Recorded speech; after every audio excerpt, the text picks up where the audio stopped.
ప్రేమించు, నీ తమ్ముని ప్రేమించు. నీ అన్నకేమి నష్టం కలగకూడదు, నీ తమ్మునికి ఏమి నష్టం కలగకూడదు.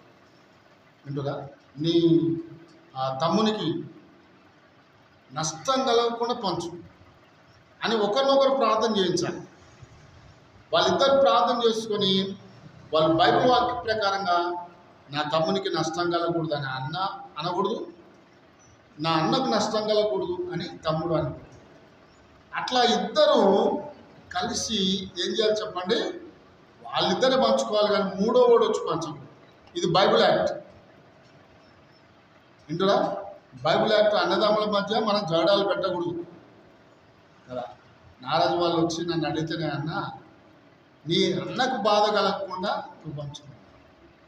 నారాజు వాళ్ళ అన్న వచ్చి అడిగితే ఒకవేళ అడుగుతాడేమో, నీ తమ్మునికి బాధ కలగకుండా నువ్వు పంచాలి. ఇంకంతే, మీ ఇద్దరి మధ్యలో ఉంటుంది, నేను కాదు పంచాను.